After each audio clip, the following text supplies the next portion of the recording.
Good morning मेरे class 10th के प्यारे बगो लोग, कैसे हैं आप लोग। आशा करते हैं कि आप लोग ठीक होंगे, मन लगा के पढ़ाई कर रहे होंगे। तो बगो लोग हम लोग देखने वाले हैं आज हिंदी व्याकरण, है ना। हिंदी व्याकरण देखने वाले हैं बगो लोग, है ना। हिंदी व्याकरण से आपको एग्जाम में 50 नंबर का क्वेश्चन पूछता है ना। हिंदी व्याकरण से आपको 50 नंबर का क्वेश्चन पूछता है बगो लोग। तो ये जो आज हम लोग चैप्टर देखने वाले हैं जिसका नाम है वर्ण विचार, है ना। तो वर्ण विचार में आपको, है ना, उच्चारण स्थान पूछेगा, जैसे का के उच्चारण स्थान, खा के उच्चारण स्थान क्या होता है, स्वर पूछेगा, व्यंजन पूछेगा, है ना।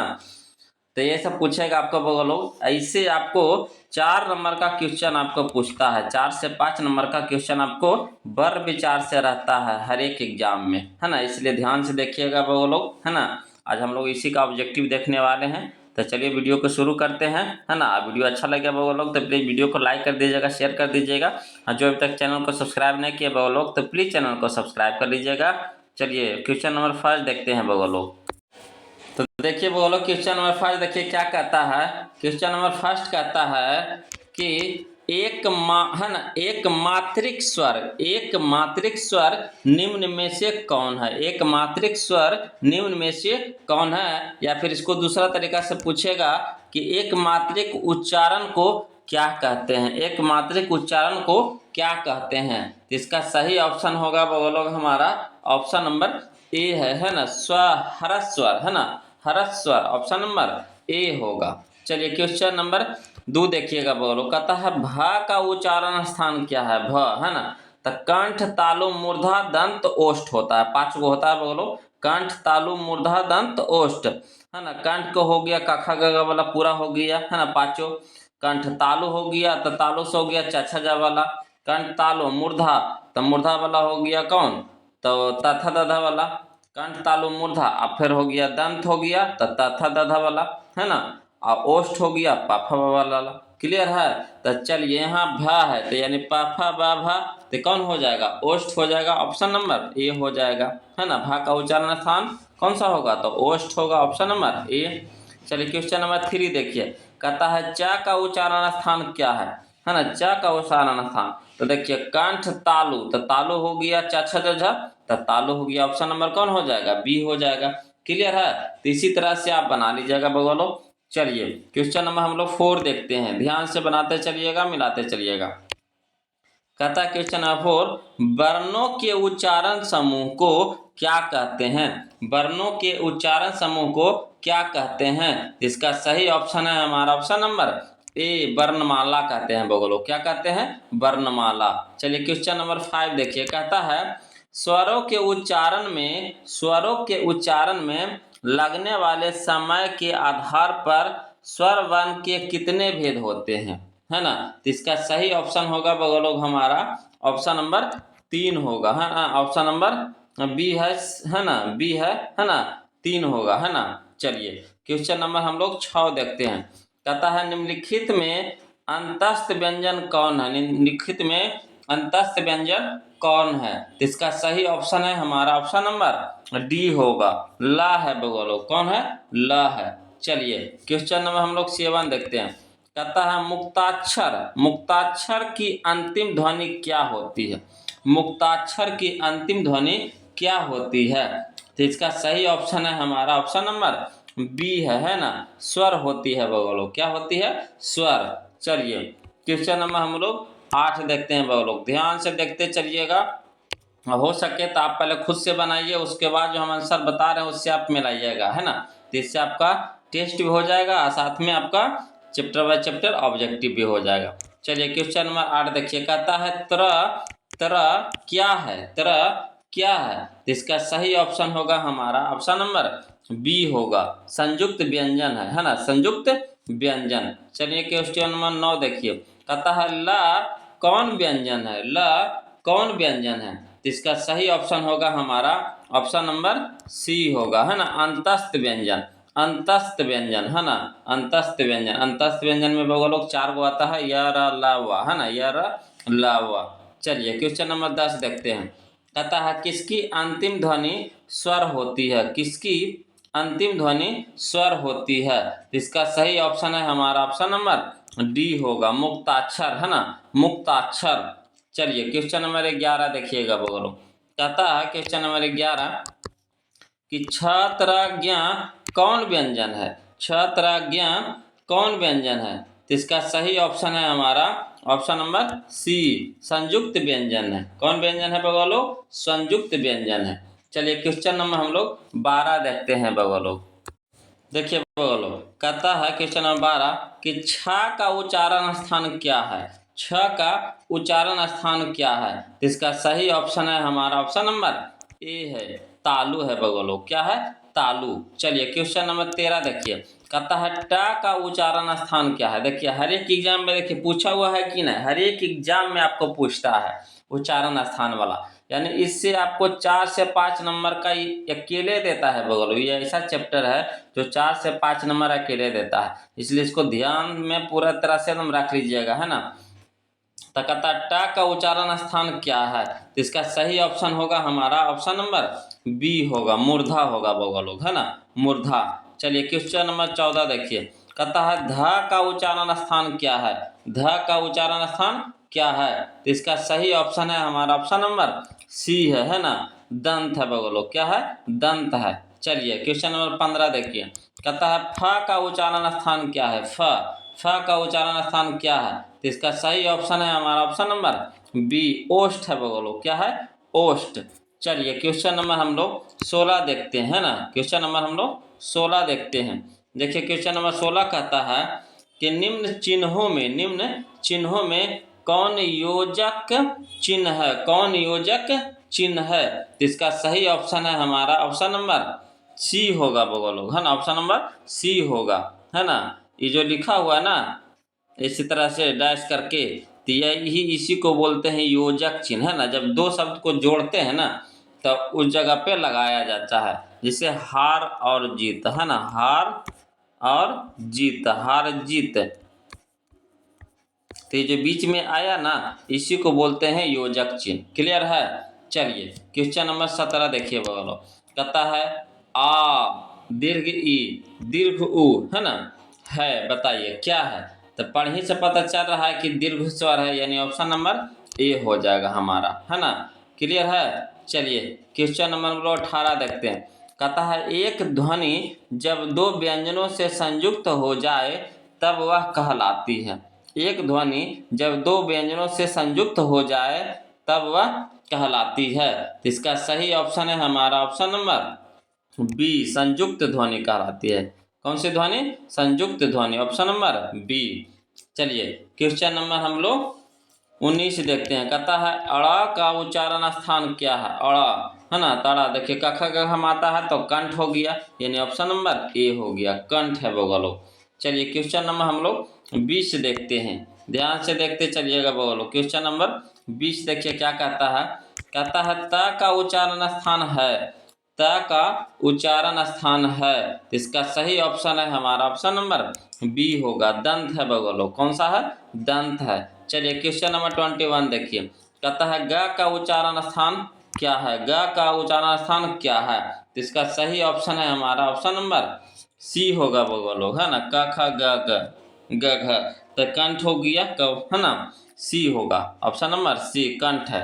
चलिए क्वेश्चन नंबर 22 देखिएगा, कह रहा है टवर्गी ना, इसको टवर्गी ना पढ़ते हैं, है ना, यानी टवर्गी ना पढ़ते हैं। तो इसका उच्चारण स्थान क्या है ना। तो इसका सही ऑप्शन है बगलो हमारा ऑप्शन नंबर बी होगा, मूर्धा, है ना, मूर्धा। चलिए अगला क्वेश्चन नंबर 23 देखिए, कहता है व्यंजन के कितने प्रकार हैं? व्यंजन के कितने प्रकार हैं? तो इसका सही ऑप्शन है हमारा ऑप्शन नंबर सी होगा, 3 प्रकार है बगलो। कितने प्रकार है?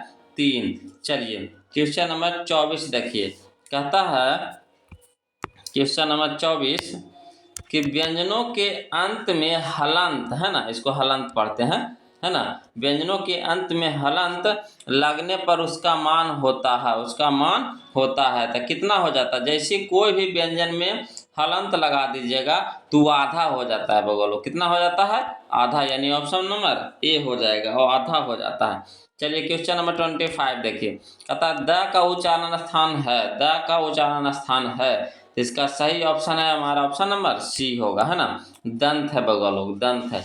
चलिए क्वेश्चन नंबर हम लोग 26 देखते हैं। देखिए क्वेश्चन नंबर 26 कहता है दीर्घ ई वर्ण है, दीर्घ ई वर्ण है, तो पढ़ी से पता चल रहा है दीर्घ स्वर है ना, दीर्घ स्वर है, दीर्घ ई यानी दीर्घ स्वर है, ऑप्शन नंबर बी होगा।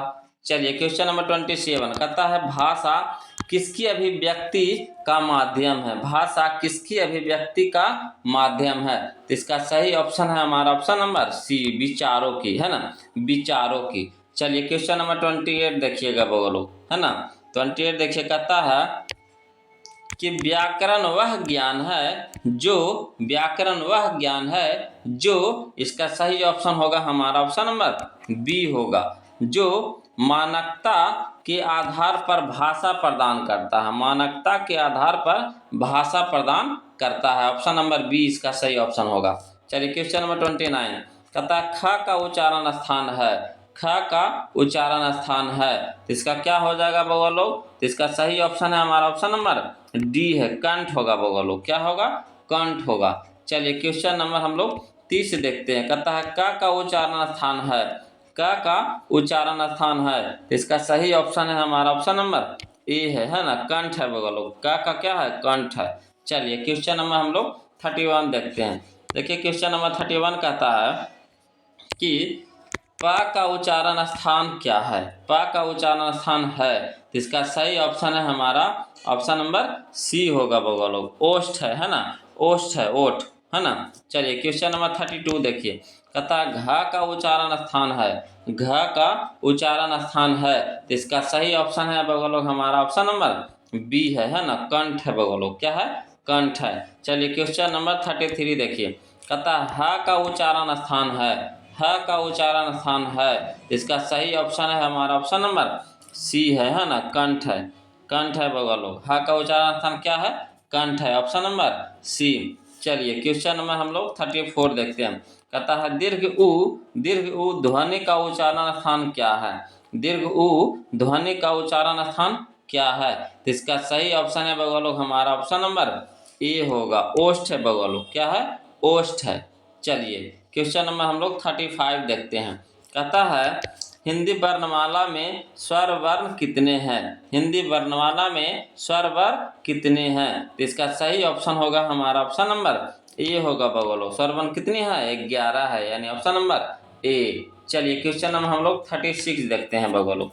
देखिए क्वेश्चन नंबर 36 कहता है बउआ लोग कि हिंदी भाषा किस लिपि में लिखी जाती है, हिंदी भाषा किस लिपि में लिखी जाती है, तो इसका सही ऑप्शन है हमारा ऑप्शन नंबर ए, देवनागरी भाषा में, किस भाषा में बोलो, तो देवनागरी भाषा में। चलिए क्वेश्चन देवनागरी लिपि में लिखे जाते हैं, देवनागरी भाषा में, देवनागरी लिपि में। चलिए option number A. Question number 37 देखिए, कहता दो वर्णों के सम्मिलित रूप को कहते हैं, दो वर्णों के सम्मिलित रूप को कहते हैं, तो इसका सही ऑप्शन होगा हमारा ऑप्शन नंबर बी होगा बउआ लोग, संगम, है ना, संगम कहते हैं। चलिए क्वेश्चन नंबर 38 देखिए, कहता निम्नलिखित है ना, निम्नांकित में संयुक्त ध्वनि कौन है, निम्नांकित में संयुक्त ध्वनि कौन है, तो इसका सही ऑप्शन है हमारा ऑप्शन नंबर ए होगा, त्र, है ना, त्र है बउआ लोग। चलिए क्वेश्चन नंबर 39 देखिए, कहता है निम्नांकित में एक मात्रिक या फिर मूल स्वर कौन है, तो इसका सही ऑप्शन है हमारा ऑप्शन नंबर ए हो, ऑप्शन नंबर होगा इसका बी होगा बउआ लोग, है ना, बी होगा, आ है, आ, है ना।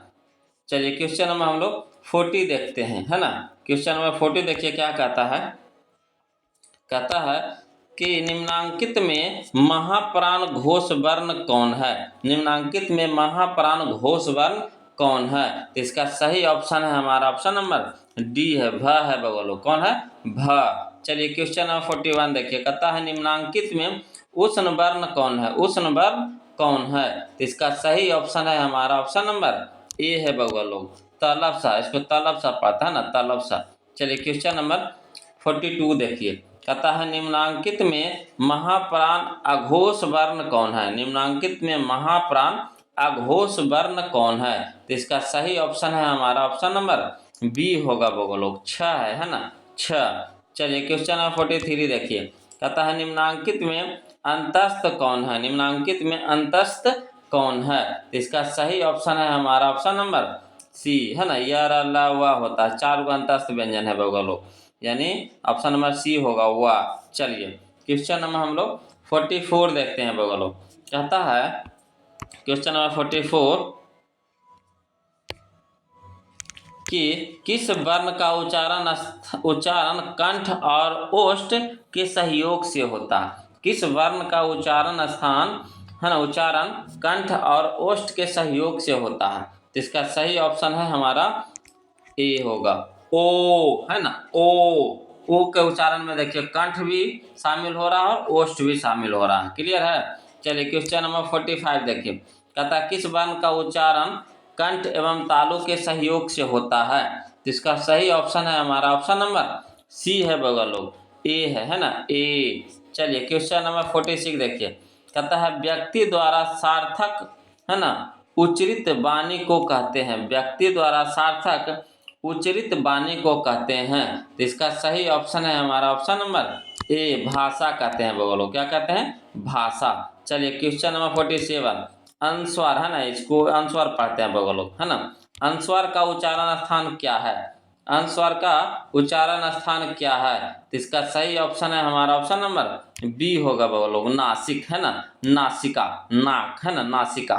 चलिए क्वेश्चन नंबर 48 देखते हैं बगल लोग। देखिए 48 क्या कहता है ना, विसर्ग, है ना, इसको दो जो बिंदु रहता है उसको विसर्ग पढ़ते हैं। विसर्ग का उच्चारण स्थान क्या है।